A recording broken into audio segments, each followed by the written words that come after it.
Good day and welcome to the Bluestone Jewellery and Lifestyle Limited Q4 FY26 conference call hosted by EY.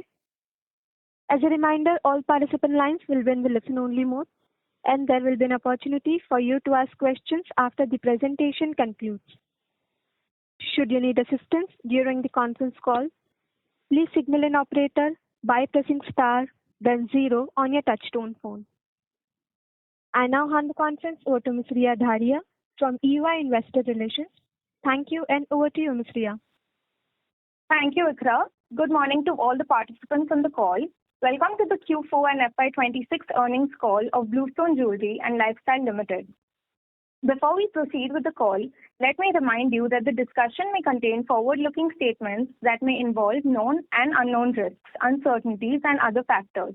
It must be viewed in conjunction with our business risks that could cause future results, performance, or achievement to differ significantly from what is expressed or implied in such forward-looking statements.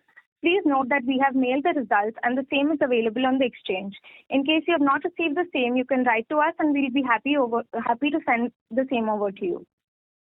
To take us through the results and answer your questions today, we have the management of Bluestone represented by Mr. Gaurav Singh Kushwaha, Founder and Chief Executive Officer, Mr. Vipin Sharma, Chief Merchandising Officer, and Mr. Rumit Dugar, Chief Financial Officer.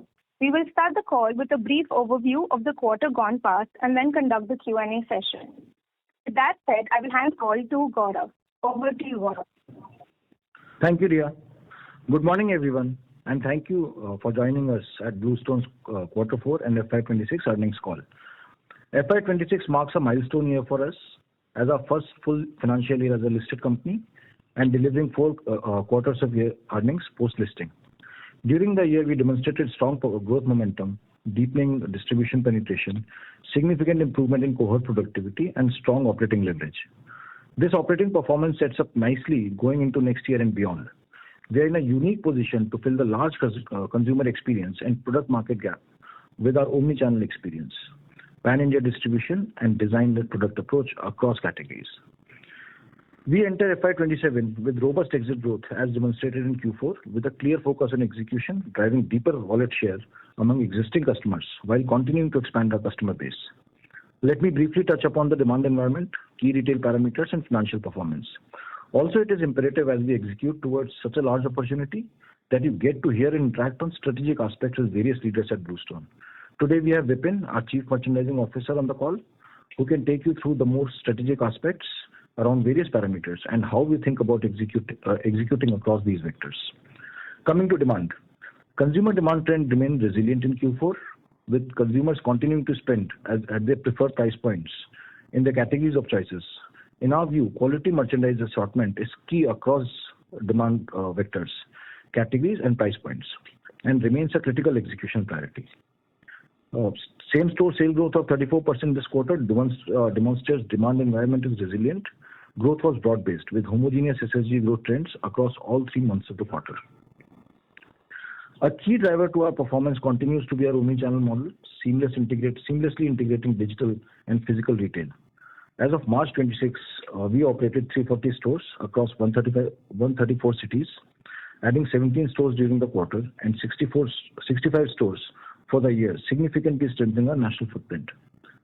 To give more color on long-term impact of omnichannel at a city level, growth in Ranchi and Lucknow demonstrate ability to drive coverage and density with strong productivity beyond metros. This reinforces our conviction that the product market opportunity goes beyond metros and is large and underpenetrated. Repeat customers continue to contribute meaningfully, reflecting rising brand loyalty and wallet share. Our rapid realignment of entry-level offerings, leveraging our vertically integrated model, enabled us to restore price accessibility without compromising design or experience. The benefit of this recalibration are clearly visible in Q4 and are expected to continue through FY27. I will now briefly walk you through our financial performance for Q4 and FY26. I'll keep this concise as detailed disclosures are already available in the stock exchanges, and I hope that you had a chance to go through this.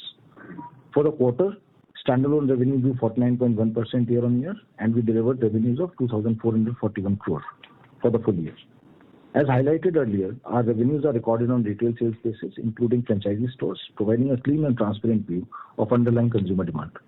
Our Q4 and FY26, our pre-Ind AS EBITDA performance demonstrates embedded operating leverage in the system, and we continue to set our fixed cost base. The room for growth remains large. Balance sheet remains strong with solid capitalization levels and sets up well to execute against the opportunity. With this, I would like to hand over the call to Vipin. Thank you. Thank you, Gaurav, and good morning, everyone. It's my pleasure to be sharing my opening remarks on this earnings call today for Bluestone. Right from the beginning, I think our focus has been very clearly on building a jewelry brand that is led by design. And our intent has always been in terms of trying to reimagine jewelry that plays a role in the life of consumers, particularly the modern Indian consumer. If you look at our endeavor has been always centered on moving jewelry from lockers to the wardrobe, playing a role in the life of consumers, and this kind of focus on lifestyle jewelry that is designed to play a role in terms of expressive modern consumers that we have in India today, along with the digital first experience and consumer first approach, lays the foundation on which we have been building Bluestone right from the beginning. If I look at more recent, I think last 1 year, as we all know, there has been an unprecedented rise in the gold prices.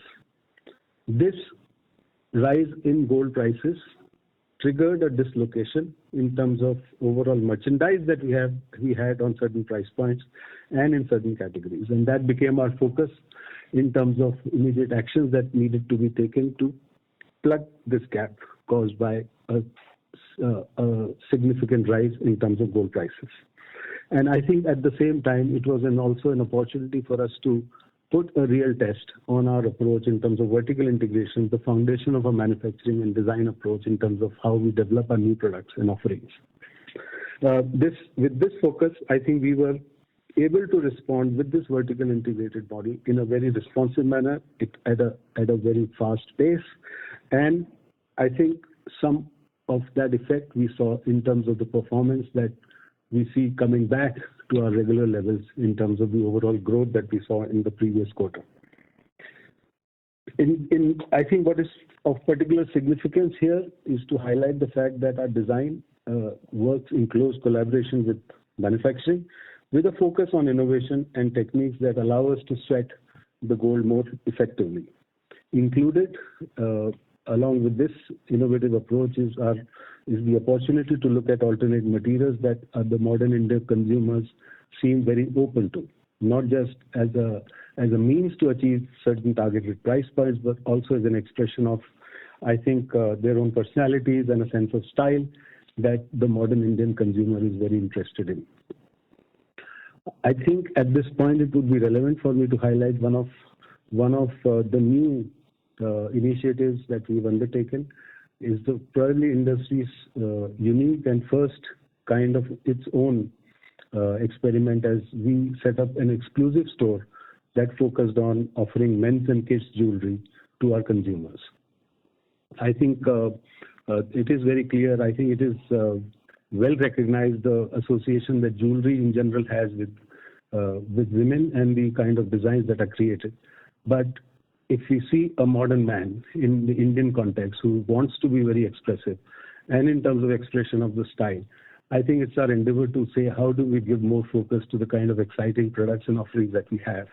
And the men's and kids stores that we have set up is a great example of how we are looking at extending our offerings, not just in terms of the depth of product portfolio, but also in terms of the width in different offerings, and with focus in terms of what can engage the consumers in a very strong fashion. The format allows a much sharper, much more relevant kind of discovery-led experience for a consumer in a store that is predominantly focused on what they are interested in terms of specific product categories.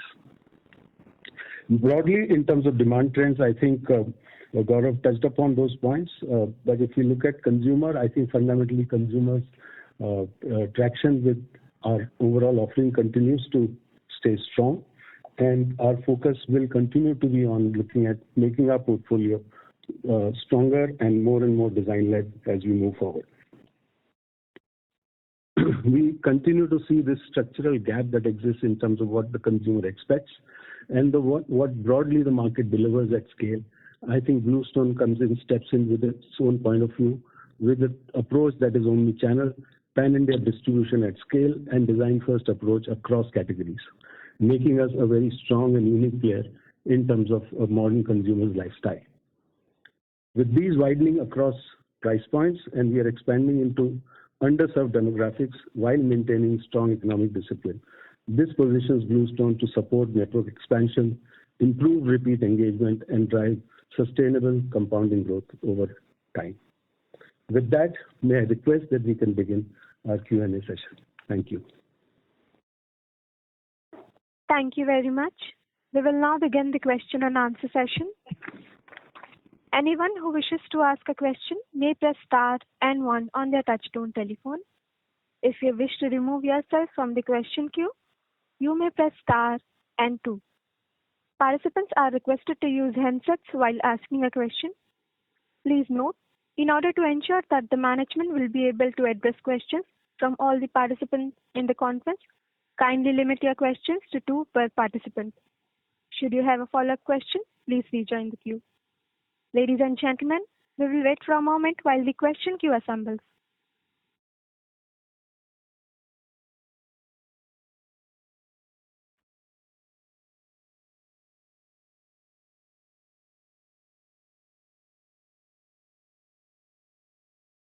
The first question is from the line of Akhil Gulecha from Hornbill Capital. Please go ahead. Hi Gaurav, and congratulations on a great set of results. Can you just quickly share how many of the current stores are franchisee stores? So out of our total portfolio of 340 stores, about 67 are franchisee stores. And what is our plan going ahead? Are we going to run them down in the next few years when the contract expires, or are we planning to close them up before the contract expires? So, principally, the approach that we had taken when we started doing these franchisee stores, the idea was to, use franchisees as more a capital access or a capital structure tool.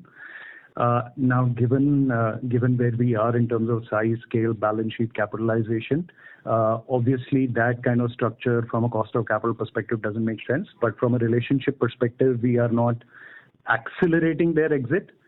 They have a 5-year contract term. We are honoring that entire 5-year contract term.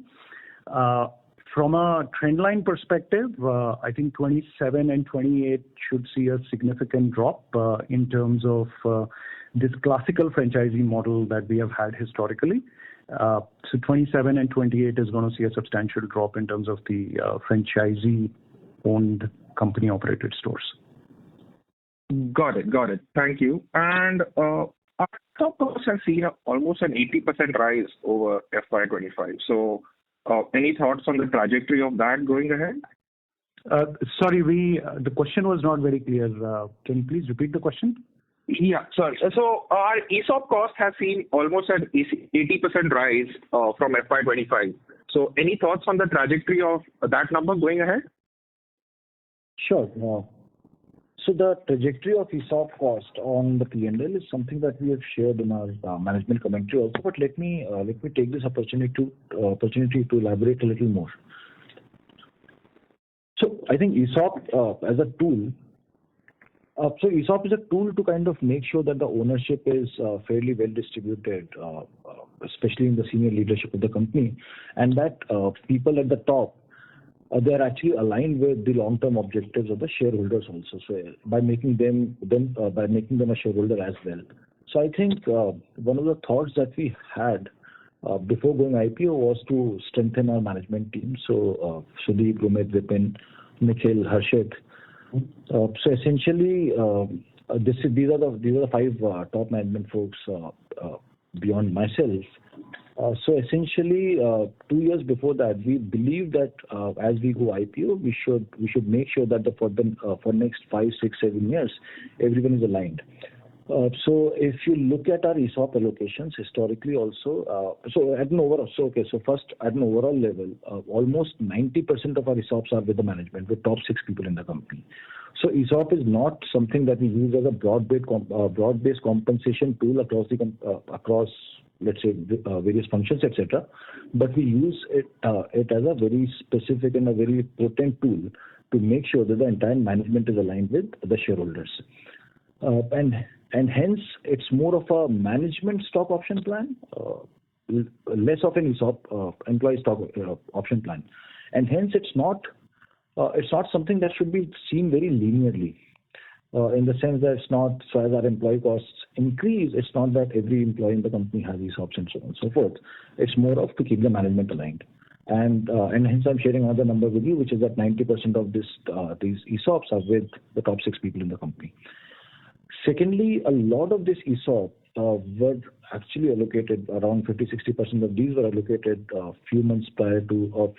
Couple of years prior to going IPO to make sure that alignment is there for next 6-7 years at least, as we prove ourselves in the public markets also. Now, what happens is while the vesting of many of these options is over 6 years, 7 years, and so on, the way accounting works is that we need to front load all that charge. And hence, when we see almost 93 crore of that charge came in the first year itself, but then it's dropping down to 58 crore and then 28 crore and then bottoming out. And essentially, we don't see in future going forward also, we don't see ourselves deviating much from this plan. Beyond this, we have around 1.7% of unallocated ESOP pool on a fully diluted basis, and we don't foresee ourselves reaching that in next 3 to 4 years. Got it. That was very detailed and very helpful. So thank you so much, and best of luck going ahead. Thank you. Thank you. The next question is from the line of Aditya Pal from MSA Capital Partners. Please go ahead. Hello, am I audible? Yes, you are. Hi. Thank you so much for the opportunity. Congratulations on great set of results. I just have a couple of questions. So quickly wanted to understand on your thought process of inventory turns. Because if I see from FY25 to FY26, our inventory turns have fallen from 1.3x to close to 1.13. And also this is keeping being cognizant of the fact that we had opened 83 stores in FY25, whereas we opened only 65 stores. And historically also, Amit used to comment on the Concall that we have a 70-30 split between store level inventory versus corporate. So out of the 2652 crores of inventory that we closed in FY26, what could be the split? So maybe I'll just take the split, and then Gaurav and Vipin can comment on the inventory bit. The split is not significantly different from what we had communicated earlier. So it's pretty much in the same territory.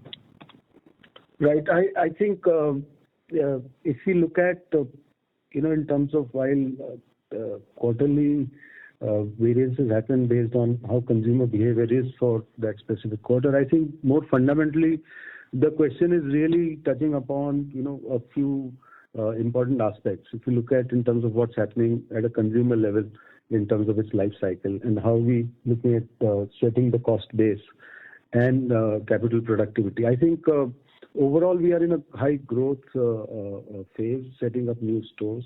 We are also vertically integrated where we have inventory from one end to the other with in terms of franchisee participation probably not very comparable, and our overall mix and margins are also significantly different from the rest of the industry. I think if you take all of these factors into account, we would probably understand that. I understand the GMROI part. I've gone through historical Concall. The question is more about if you look at the trajectory. We closed inventory turns of 1.34 when we added such a huge amount of net new stores of 83 stores. In FY26, we've added 65 stores. Yet our inventory turn is coming down. Sure. I think if you can connect this to how the mature stores, how many mature stores we have and how they are performing, so that we will get an understanding to connect the Bluestone corporate to Bluestone mature stores, so that we will get to know where the trajectory is at.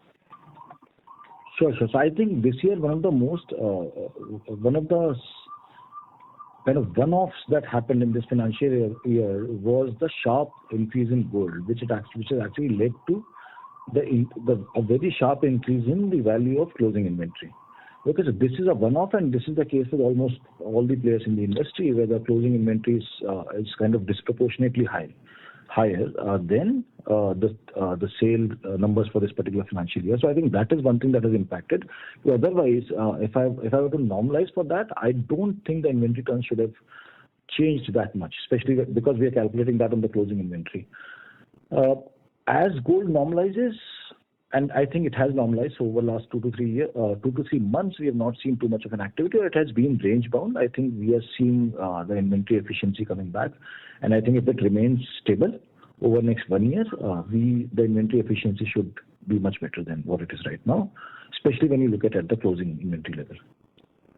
Can you just talk a bit about how the mature stores, out of 340 stores, how many would be mature stores and how they are performing? Because last quarter you had come out in your presentation where you said that they are on a run rate of the FY19-20 cohort is on a run rate of 14.4 odd crores.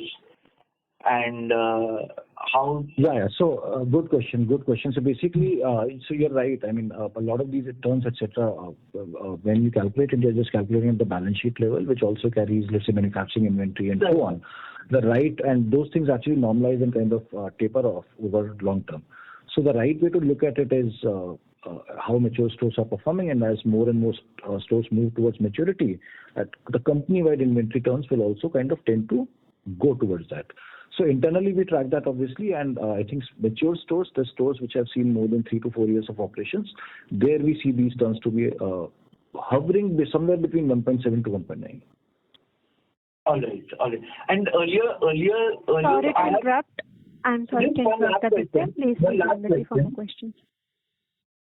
Just one last question. I can just squeeze this one last question in. Hello. Yeah, sure. Go ahead. Go ahead. Thank you so much. Just quickly commenting before I come back in the queue. Quickly commenting on how we are looking at the new store addition in FY27 and FY28. So I think generally what we have maintained, or what we are trying to maintain for last 1 to 2 years is adding close to 20% to our distribution on an annual basis. We believe that that's kind of a right mix of new and old stores, giving a good blended productivity. Understood. So 20% on 340 or 20% on 340 minus 67, which is the franchise stores? 340. All right. 340. We don't see franchise stores separately because this is more of a capital structure and not an operating structure. So or at an overall store level on 340. All right. Thank you so much, Gaurav, Umit, and Vipin. I'll come back in the queue. I have one more question. Thank you so much. Thank you. Thank you. Before we take the next question, a reminder to all the participants, if you wish to ask a question, please press star and 1. The next question is from the line of Vikram Devanathan from Prodigy Investment and Management. Please go ahead. Hi. Thank you for taking my question. I just have one question. In the RHP, in page 249, it was mentioned that the company plans to add 290 new stores over FY26 and FY27. But in FY26, you added only 65 stores and you're guiding for 20% store growth.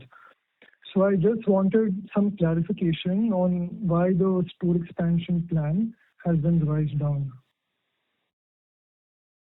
So I think just to contextualize, we should look at how the external operating environment has been specifically from a gold price perspective. And I think a lot of the decisions that we take are in context of the broader operating environment. The gold price has seen a significant increase. We need to obviously make sure that we have enough conviction from a demand behavior perspective as to how the demand is going to react to such a sharp increase in gold price. If you see from a trajectory perspective, I think Q4 we've added almost 17 stores in the quarter, which is a significant pickup. And I think that's a tactical call that we at the management level take, looking at how the external environment is, what the demand trends are, etc. Okay, thank you. Just one more question. So this 20% store growth, how many years do you think we can maintain this kind of store growth? Or another way to ask this question, over the next 4 or 5 years, do you have any target of total store base which you would like to have, which you think the demand can support? So let me sort of contextualize this question in terms of the market opportunity set.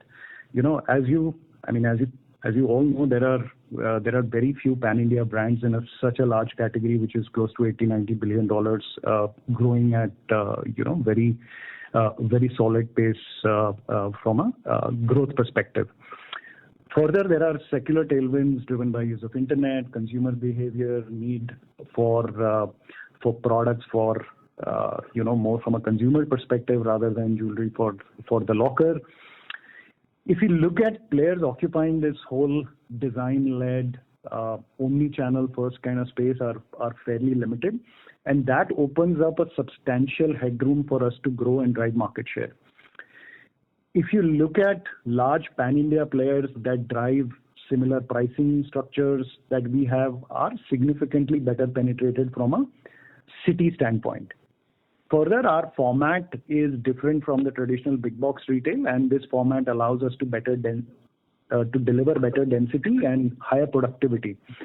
And thus, I think if you look at it from a city presence perspective, from a density that we can drive at a city level, I think the headroom for growth is massive.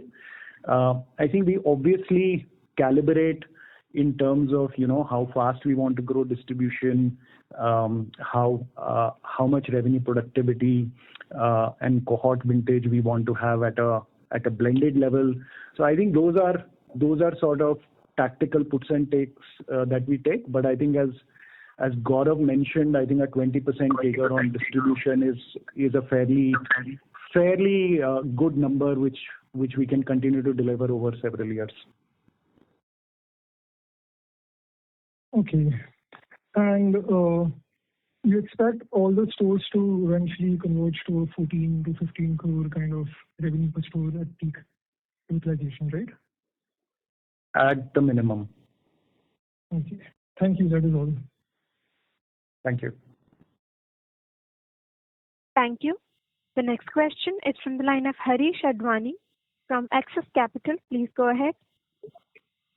Hi. Thank you for the opportunity and congrats on a great set of results. So in your opening commentary, you said that the monthly exit rate has been pretty strong going into Q1. So can you tell us what is that March exit number looking like? So no specific commentary on March exit, but as we continue to kind of work on our categories and our merchandise specifically, we see the results getting better and better. So the momentum has only strengthened. I think with every passing day, it's only strengthening. Okay. There's I can't comment on a specific number, but there's still some juice left there. Got it. Also, similarly, you said that we've redesigned the entry-level portfolio now. So can you kind of quantify in terms of what this entry-level portfolio would be contributing to our revenues, say for Q4 or say for the full year, whichever number you could share? That breakup will not be able to provide. Okay. For competitive reasons, we wouldn't want to. Okay. Similarly, see, now this time around, we've had a lot of gold sale and our studded share has come down to about 55.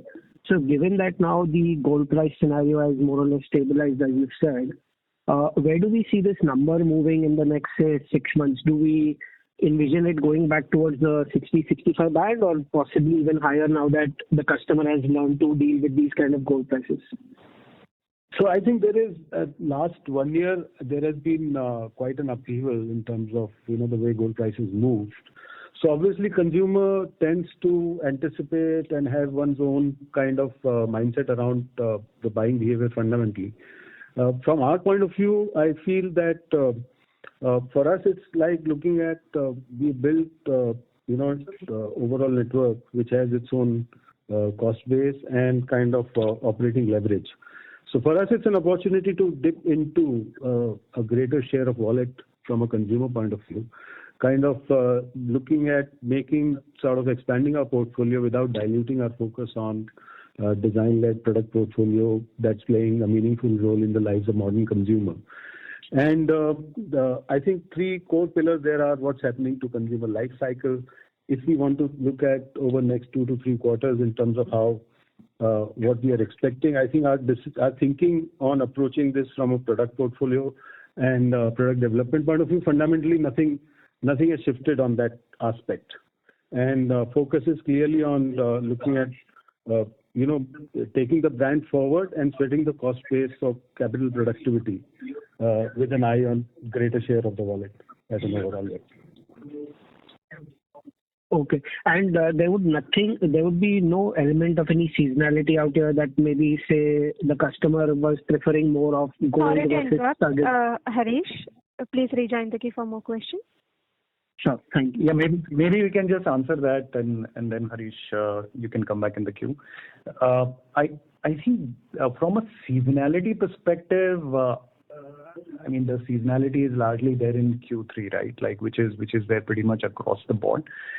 So as I think Vipin was kind of addressing it, it's not you should not look at it just from a quarter to quarter perspective. I think it's more fundamental in terms of how we contextually think about it across consumer life cycle, which is making sure consumer product, because consumer product demand is not static. They have different use cases, different material choices, etc. So I think that's the way to contextually think about it. I think quarter to quarter you may have some variances because of gold prices, etc. But I won't read too much into that. Okay, thank you and all the best. I'll rejoin with you. Thank you. The next question is from the line of Kaustubh Pawaskar from ICICI Direct. Please go ahead. Yeah, thanks for giving me the opportunity. Congrats for a great set of numbers. Sir, I have a couple of questions. First question is on the margins. So, adjusting for the inventory gains, on sequential basis, margins have seen a dip. Is it mainly because of the change in mix? Because your studded mix this quarter was 55%. Last quarter it was much better. And also on YY basis as well, the studded mix was down. So if you can help us understand that. Sure. So one is, look, fundamentally you should look at how the business and operating leverage kind of functions, right? So first is the best comparisons are YOY because seasonality in revenues drives a significant delta on operating leverage, and ours is a fixed cost kind of business model. Thus YOY is the best comparison, and if you look at YOY, there has been a substantial improvement in the margin at the pre-Ind AS level. Second is this improvement is despite the shift in mix, which kind of demonstrates that as the growth accelerates, as we build more presence across categories and drive more wallet share with our existing customers, there is still a fair amount of operating leverage which is ahead of us in the business, and we'll continue to mine that. Thus, I think sequential is not the right way to look at the business at all because of a fixed cost nature and the seasonality. So YOY is the best comparison. Understood. My second question is on same-store sales growth. This quarter, 34% growth. Again, if you compare it on quarter, some of the other quarters, compared to that, it is quite strong. So what led to the strong SSG, or if you can dissect it in terms of how was the growth or the transaction growth, and whether this has any element of even the gold price hike. So just understanding, because the trajectory is quite strong, and whether this kind of trajectory will continue. Second question to this is, once your stores get mature, you are expecting some of your mature store revenues to reach to around 14 crores. So if large part of these 340 stores attain certain maturity, then your SSG growth level should come to certain level, maybe not 34%, but it should, moderate a bit. So if you can give us some understanding on that. Sure. So on the variance in SSSG, I understand that as a public company, it's only our fourth quarter, but internally we've had data for last 6 years since the stores have been in operations. If you look at FY20 same-store sales growth, that was close to 30%. Okay, year prior to that, it was even higher than that, right? So 34% is not something which is very new for us. In fact, anomaly for us was Q3 of last year, so Q2, Q3 of last year. And I think that was largely because of the sharp rise in gold price. In fact, if you look at the plot of how and when gold rose, you will see that Q2 and Q3 of last year was when the gold grew sharpest, and those were the quarters where our SSSGs had been lowest. So the fact that we perform well when the gold is stable, and fundamentally it comes from the use case that we are catering to, the products and the customers that we are catering to. They are not investment-led customers. They are the ones who actually want to buy jewelry in order to wear it, in order to use it, and hence I would say the SSSG that we see in Q4 is kind of it's like for us it's getting back to normal. In terms of maturity, I think there are so initial few cohorts are performing well. In I think past quarter we had shown their performance also separately, and those stores continue to grow well. So when we look at this SSSG of 34%, there's not a skew towards, let's say, newer stores. It's fairly well distributed between older stores and new stores. So we don't see any of the stores kind of capping out in terms of their potential. I think the potential can be much bigger than what even our older stores are showing. Just that internally in our data, we don't see what is that mature level of stores. Even so, all the cohorts are growing. Thank you. The next question is from the line of Percy Panthaki from IIFL Securities. Please go ahead. Hi, two questions from my side. Let me put them up front. So one is just wanted to understand if you have any kind of mechanism to sort of offset the negative impact of the gold price inflation on the ROIC. So let me explain.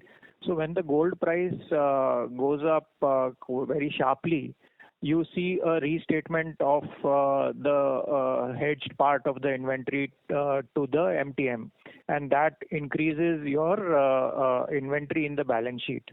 However, the positive impact of the gold price inflation on the overall sales growth is not material.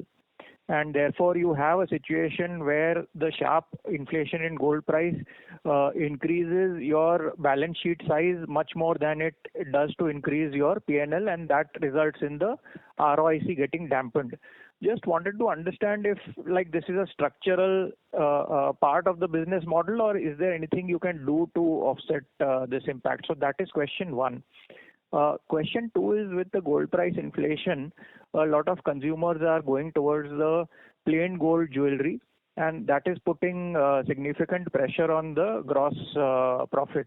So while your sales has gone up almost 50% this quarter, the gross profit ex inventory gain is up only 36% YOY. So just wanted to know if like the pressure in the gross margin is also something which will continue if the mix remains where it is currently, or do you have some way to offset this gross margin pressure even if the mix is the same, or you think that the mix itself will sort of change because of some initiatives of your own? So these are my two questions. I put them up front. Thank you. Thanks, Percy. Let me take the first one on gold price, right? So I think the foundational trigger for that question is the recency bias in terms of the gold price performance, right? Which is sort of been about close to 100% in the last 15, 18 months. Now, if you believe that is how gold will continue to behave over the longer term, then I think what you're asking is a fair question. But I think if you look at broadly these normalized gold price movements over several years, you can take 5-10 year blocks. Then I think obviously all this kind of short-term volatility, etc., kind of normalizes, and thus I think long-term ROIC of the business remains pretty strong, right? And to give you that from a context perspective, when there is consolidation in gold prices over a certain period, we see behaviorally the consumer demand comes back significantly and comes back very strongly, right? Which drives other vectors from a margin perspective, operating leverage perspective, etc. Right? So I think that is one. Second is, I think obviously there are multiple levers, right? If somebody has that view that this CAGR that the gold has seen continues to be there for next 5 years, 10 years, then obviously there are different kind of capital structures that can be deployed, right? Like franchisee-owned, franchisee-operated is one capital structure, where you basically then move that capital to franchisee balance sheet or outsource that capital to the other balance sheets, etc. Right? So, but I'm saying that fundamentally you have to. This involves taking a speculative view on how gold price is. What we look at is long-term trends, and I think we're fairly comfortable from a long-term trend perspective. So I think that's on question one. On question two, I think it is not the right way to just look at broadly from a studded mix perspective, only as sort of one operating metric, right? So at a broad level, the right way to think about this is across three vectors, right? One is consumer life cycle and brand, and sweating the cost base and capital productivity, right? From a consumer product perspective, the demand is not static. As through the life cycle, they purchase different categories and materials driven by income growth, occasions, choices. The idea from our perspective is to be able to capture that larger wallet share and add more consumers into this fold. In the context of overall growth across studded and plain, you should think of it as additive and not substitutive. There is still a fairly large market opportunity across both these product categories, and the consumer picks up different things at different points in time. Second, from a brand approach perspective, we continue to remain product first, right, with an omni-channel experience. And this will continue to percolate and reflect in our premium pricing that we offer, given our premium design approach in whatever relevant product stack that we pick to operate in, right? So whether it is a plain gold or a studded, our pricing structures are premium and continue to remain premium. And lastly, you should see, more importantly, from a fixed cost base perspective, right? And as we expand our product portfolio, and this is additive to the broader productivity, it will just allow us to sweat our assets better and drive operating leverage, allowing us to expand absolute EBITDA, absolute margins at the EBITDA level, and add capital productivity, because margin is only one vector. You have to also see the inventory turn. So from an ROCE perspective, it's not that plain gold is dilutive to ROCE and diamond diamond is significantly accretive, right? So at the end of the day, your return on capital is driven by how many times you've turned that capital and at what margin. And as I mentioned earlier, and pricing is similar. And even if you look at last 1 year, our margins have been fairly stable despite the drop or the mix change.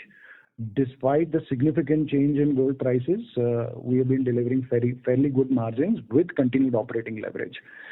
So with this additive structure, it should only accelerate growth and accelerate EBITDA margin, and improve capital productivity. Thank you. The next question is from the line of Abhishek Shankar from ICICI Direct. Please go ahead. Yeah, hi. Congrats on a good set of results. I just needed 3 data points. So what was the SSG for full year FY26, and subsequently what was the SSG for Q4 FY25? See, I think the best way to look at it is on a quarter-on-quarter basis, and I think we've given the data for the last 4 quarters YOY on SSSG, because we've been significantly expanding the store count, right, through last FY26 and even FY25. So I think the best way to measure SSSG is, how we are performing on a quarterly basis. Okay. And another question, what is the studded revenue contribution for full year FY26? I think last year in FY25 it was around 68%. See, I think we can come back with that exact number, but again, as I said, the exit it'll be close to 60, but at the exit rates and variances obviously are there on a quarter-on-quarter basis, right? So that whole mix shift can depend on how gold prices kind of moved in that quarter, how consumer demand was in certain categories, certain price points. So I think the right context that you should kind of look at is what is the broad growth that we are delivering, what is the market share gain that we are driving, and third is at an aggregate level, what is the operating leverage that we are delivering. And I think if you look at all these 3 vectors, we have performed exceptionally well across FY26, and our exit growth remain very, very strong.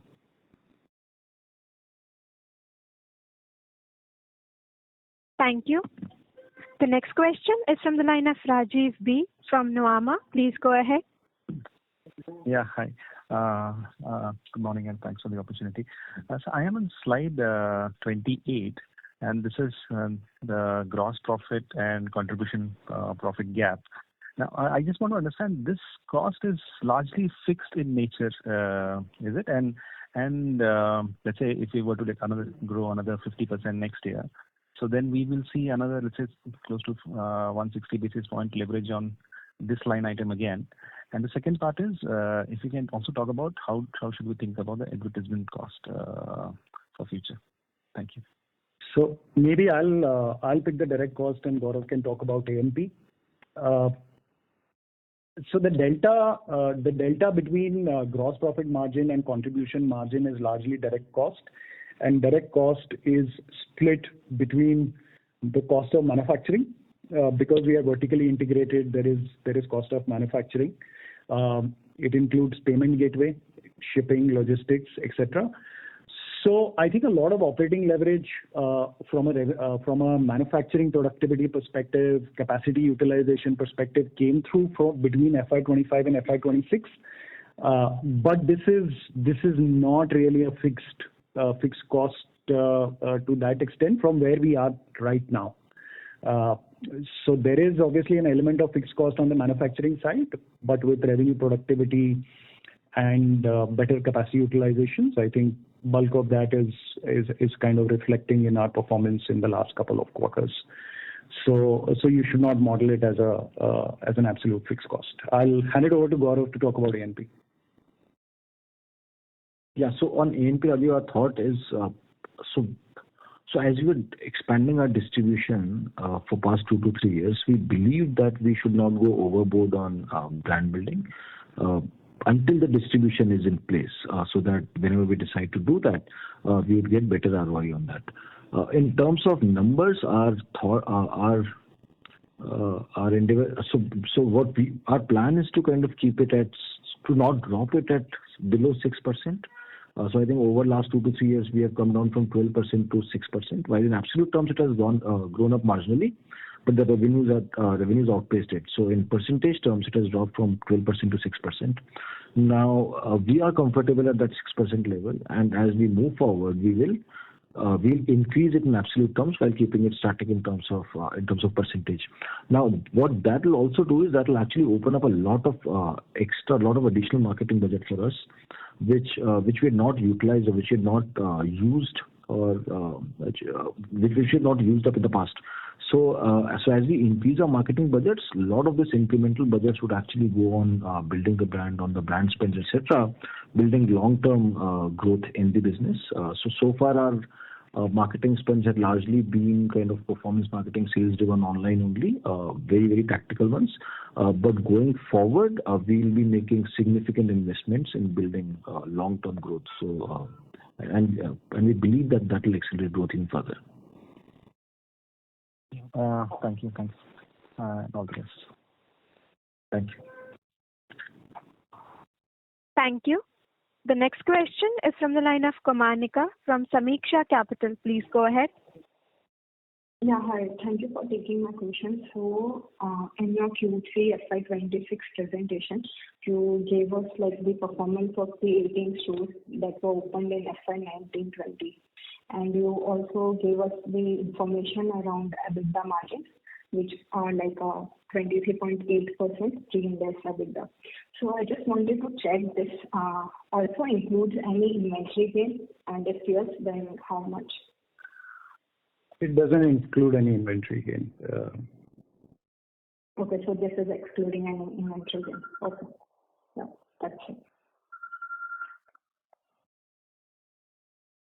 Thank you. The next question is from the line of Dia from Sapphire Capital. Please go ahead. Hi, sir. Am I audible? Yeah. So what revenue growth are we targeting for FY27 and for FY28? Do we have any plans or goals in mind? So we have no specific comment that is forward-looking at this point, I think.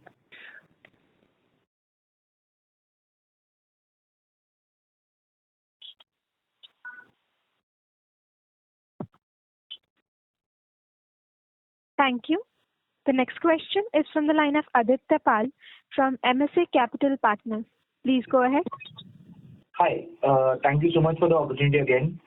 Sumit, Gaurav, just wanted to understand, so out of these 340 stores, are there any stores or say a particular cohort of stores that are not performing as per expectations? And what went right there, what went wrong there? Just trying to understand your thought process. What was the second part? What was the last statement? I'm saying out of the 340 stores, was there any store that didn't match your KPI maybe in year one, that is before 13th month? And what were learnings from there? So what I'm trying to do is I'm trying to connect this the lower inventory turn to the store math. Sure. So essentially, Aditya, what happens is when you open, let's say, 50 stores, all 50 stores will not have a very, very uniform performance. Okay, some stores will be higher, some stores will be lower. So I think the best way, but that's not actionable, right? What actionable is, and for actionable thing, you actually need to look at the cohort. Now, those cohort might be by vintage, those cohort might be by, let's say, the store sizes, those cohorts might be by the tiers of the city, etc. So when we do that cohorting, what we realize is that there's no material difference between one cohort and the other. Okay, and hence we continue to believe that that's fairly well distributed, and the opportunity in front of us is huge. In terms of stores not working or stores closure, etc., we've not done any closure. And I'll just make it very clear that if you open a store in a location and let's say 10, 12 months down the line, we realize that the location was wrong or there was some other operational issue with that store and we relocate it and after that starts working, we don't call it a closure, we call it relocation. So with that context, we have not closed down any stores. No, you made that pretty clear, and that is why I started with that. Clubbing the stores into a particular vintage that is less than 13th month. Right. So see, there would be variations. So there would be stores which would, so there, okay, so the difference between best and worst store can be, let's say, 4x of each other also. But I think what's important is that the growth, that the year-on-year growth trends are not that different. And the beauty of compounding is whatever number you start with, if your compounding carries on, you actually hit a very big number. Understood. This makes it clear. Just one last question. The other current liabilities in the current liabilities aspect, it increased to 1,001 crores. So how much of that 1,001 crores would be gold mine scheme, franchise deposit, and other than, because the reason I'm asking is it increased quite a bit. So, from an other current liability perspective, this is sort of an aggregate value that consists of customer liability that drives, multiple vectors in the business, ranging from repeat behavior, revenue stickiness, upselling, source of funds of the business. And this component covers customer advances, consumer lease gold, gift vouchers, and customer schemes where, they pre-save every month for the next purchase, either in value or in grammage. So when they do it in grammage, obviously there is that mark-to-market effect also that kind of comes into play for the consumer gold that we have. So part of that is also driven by the mark-to-market as the gold has been kind of moving through the year. Thank you. The next question is from the line of Karan Gupta from Asit C. Mehta Investments. Please go ahead. Yeah, hi. My question is related to the term Jewellery. Am I audible, right? You're not very clear. There is some disturbance in the line. It's not very clear.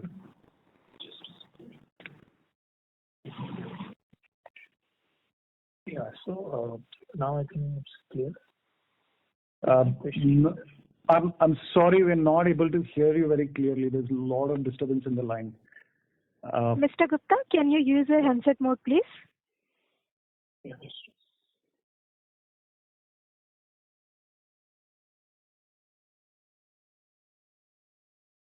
Yeah, so now audible, clear? Yeah, much better. Thank you. Yeah. So my question is on the Jewellery. What is the Jewellery number for FY26? And I'm seeing the trend is declining year over year since FY24. Understand the inventory part. In the last 2 years, if you see the gold prices in dollar terms also more than doubled. But how should we look at the Jewellery going forward as a profitability metric? What will be the sustainable number? And again, this is also related to the inventory turn. What is the rationale behind the store size that we have? If you just compare with the peer, which is something close to double in size, and their inventory turn is also close to 2.5 to 3 times in the range in comparison with our inventory turn. So how do we solve this thing? Yeah, that's fine. Right. So for store size, essentially, and the rationale there is, in our category, the store rentals typically are a very, very low percentage of the revenues. Now, when we started opening the stores, our stores were typically very, very small sized stores.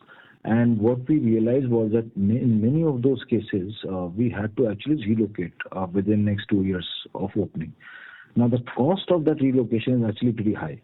And the rental delta between, let's say, opening a 1,200 square feet store and 2,000 square feet store generally is not that high, because on a high street or in a mall, when you actually try to look for a smaller store, it's not that the rental is not proportional. That if 2,000 square feet is coming for X, 1,000 square feet will come for X by 2. So that's generally not the case, right? So that is essentially the rationale behind, let's say, why to open slightly bigger store with slightly higher rental, so that you can save on the relocation cost at a later stage. Secondly, if you're comparing, let's say, inventory turns basis what is available on the balance sheet of two different companies, then that might not be the best thing to do, because you actually have to look at a lot of nuances in the balance sheet and the way those two companies operate. For example, let's say if company A has all franchisee stores, then technically their inventory turns would be infinite, because they'll just park all the inventory on franchisee balance sheets, and the sales they'll book upfront. So their sales numbers will inflate, whereas the inventory numbers will deflate. So what you'll see is inflated numerator, deflated denominator, and so on. So essentially, the only way to compare two companies, or at a channel level, which company is doing better, is to load everything, and hence that comparison is generally moot. Thank you. That was the last question for today. I now hand the conference over to the management for closing comments.